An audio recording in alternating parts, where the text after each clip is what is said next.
খেয়াল করে দেখেন। আমার এত সম্পদ দিছে, আমি যতই দান করি না কেন আমার সম্পদ কোনোভাবেই কমে না। ম্যাডাম, টাকা? টাকা? কিসের টাকা? শুনেন, আমি আপনাকে এক বালতি ভর্তি আপনাকে চাল দিলাম, তারপর আপনি টাকার কথা বলতেছেন। ম্যাডাম, আপনি আমাকে ভুল বুঝতেছেন, আমি ওই টাকার কথা বলিনি। আপনাদের মতো ছোট লোকদের না একটাই সমস্যা, আপনাদেরকে যতই দেই ততই লাগে। আমি মাত্র আপনাকে এক বালতি ভর্তি চাল দিলাম, তারপরও আপনার হইতেছে না, আপনি বলতেছেন আপনাকে আরো টাকা দেওয়ার জন্য। শুনেন, আপনি কি টাকা আমার কাছে ইনকাম করে রাখছেন যে আমি আপনাকে টাকা দিব?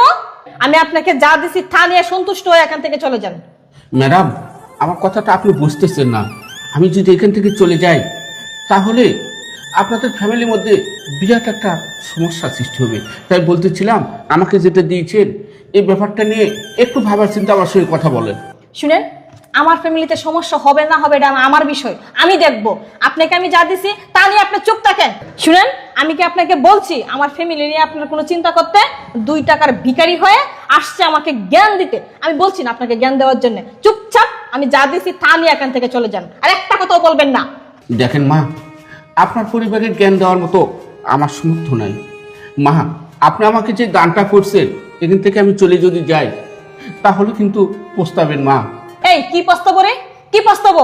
শুন, আমার এতটা সময় খারাপ হয় না যে তোকে এক বালতি চাউল দিছি দেখিয়া আমি পস্তাতে হবে।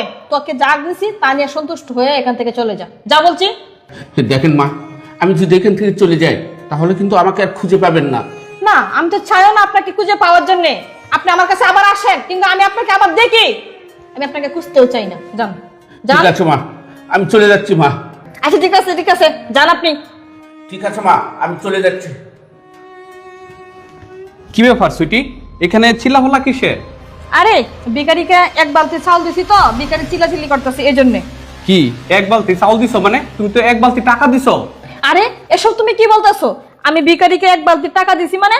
শুনো, এতক্ষণ ভিখারি আমার সঙ্গে চিল্লাচিল্লি করছিল, এখন তুমি এসে আবার শুরু করছো। চলো তো ভিতরে চলো। আরে সুইটি, তুমি কিন্তু ভুল করতেছো, তুমি কিন্তু এক বালতি টাকা দিছো। শুনো, যা বলার আমি তোমাকে বুঝিয়ে বলতেছি। চলো চলো চলো ভিতরে আচ্ছা, চলো, ঠিক আছে। চলো। এই, তুমি আমাকে এখানে টাইনে কেন নিয়ে আসছো? হ্যাঁ, শুনো, এত চিল্লাচিল্লি করো না, মানুষে শুনলে নানা ধরনের কথা বলতে পারে। আর তুমি আমাকে বলতেছো আমি চিল্লাচিল্লি করতেছি? তুমি আমাকে তাড়াতাড়ি বলো, এই ফকিরের সাথে তোমার কি এমন গোপন সম্পর্ক যার কারণে এক বালতি টাকা তুমি তাকে দিয়ে দিছো? আরে তুমি এসব কি কথা বলতেছো উল্টাপাল্টা? আমার ফকিরের সঙ্গে কোনো সম্পর্ক থাকবে মানে? ফকির আমার কি কোনো আত্মীয় হয় নাকি যে ফকিরের সঙ্গে আমার কোনো সম্পর্ক থাকবে?